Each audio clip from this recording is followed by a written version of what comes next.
Salut à tous, c'est Idriss. Donc aujourd'hui on se retrouve pour une toute nouvelle vidéo. La vidéo d'aujourd'hui consiste à faire un remake de ce que j'avais fait auparavant. Donc comment avoir de bons joueurs dans FIFA Mobile. Donc je vais vous expliquer mes techniques à moi, mes techniques personnelles. Donc avant ça, n'hésite pas à t'abonner et à liker cette vidéo, à t'abonner à mon Instagram qui s'affiche juste ici. Et bonne vidéo à toi.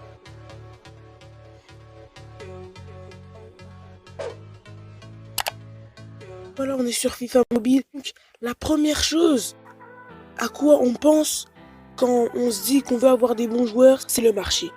Forcément le marché. Donc, on va aller dans le marché.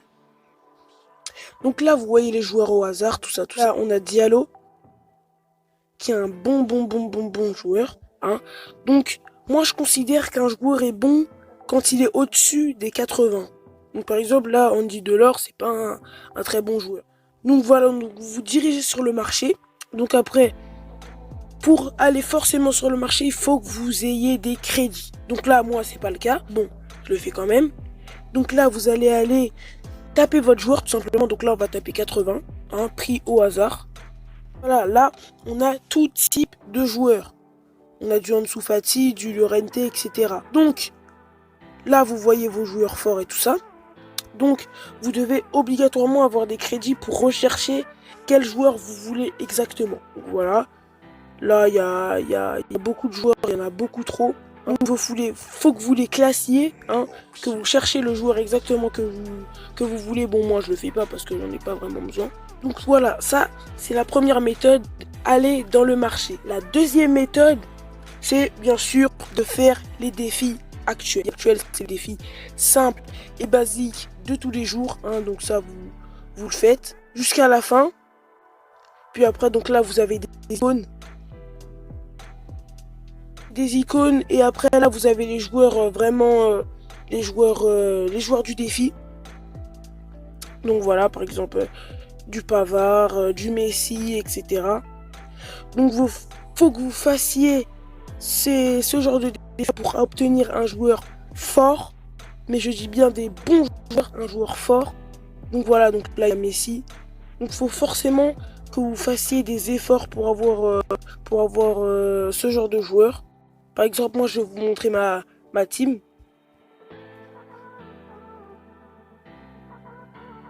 Donc voilà. Donc ça, c'est ma team. Donc 95% de ma team est construit avec des joueurs que j'ai achetés et boostés moi-même. Donc, par exemple, Jesus Corona, je l'ai acheté. Liner, je l'ai acheté. Boateng, je l'ai acheté. Modric, je l'ai acheté. Kroos, je l'ai paqué. Pléa, je l'ai acheté. Telar, je l'ai eu dans le défi. Thuram, je l'ai acheté. Max et Vertonghen, je les ai eu dans le défi Europa League. Et Müller, je l'ai acheté et boosté. Donc voilà, 95% de mon équipe est formée avec des joueurs qui sont boostés et achetés. Donc voilà. Après, pour avoir une grosse team, il faut charbonner. C'est pas en 2 secondes que vous allez avoir des grosses teams, etc. Bon, après, il y a la troisième méthode, c'est faire les SBC. Donc voilà, donc là vous avez tout type d'SBC, vous avez SBC 80.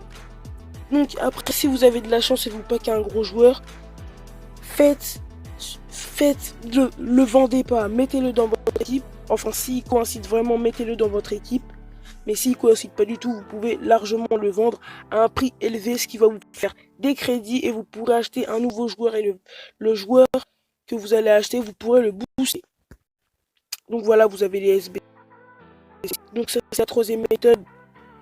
Les SBC, bon, c'est hyper simple. Hein. Vous avez qu'à suivre les indications. Puis après, il y a la quatrième méthode, c'est les Division Rivals. Pourquoi je vous dis les Division Rivals? Parce que tout simplement, dans ces divisions, vous allez gagner des crédits. Donc je vais vous montrer que... Attendez que je trouve, j'arrive. Donc voilà, j'ai trouvé. Donc là, voilà, vous avez des crédits, par exemple, à 700 000. De l'autre côté, vous avez 1 million, vous avez des gemmes, et tout ça, tout ça. Du coup, c'est ça qui va vous faire aussi pouvoir acheter des nouveaux joueurs. Hein. Donc faites les Division Rivals, c'est la quatrième méthode. Peu après, il y a la 5e méthode. Mais cette méthode-là, je la trouve vraiment inutile. C'est certaines personnes qui le font. Bon, normalement, on l'a déjà tous fait. Hein. C'est revendre toute son équipe. Bon, c'est un truc que je vous conseille vraiment pas. Parce que vous avez créé une équipe, vous avez travaillé dessus et vous allez tout revendre ce que vous avez fait depuis le début du jeu. Non. En fait, il y en a, ils font ça pour se faire un maximum de crédit et pour pouvoir refaire votre team. Mais si il manque, par exemple, de l'argent, là, vous êtes fini. Vous êtes fini, largement. Donc c'est pour ça que je vous déconseille de faire la 5e technique qui est de vendre toute son équipe. Donc voilà. Parce qu'en vendant toute son équipe, la première chose qu'on pense, on pense que on aura la même équipe, mais en amélioré, mais non. Parce que imaginez, vous vendez à un joueur ou que vous n'arrivez tout simplement pas à vendre vos joueurs. Vous aurez perdu votre temps.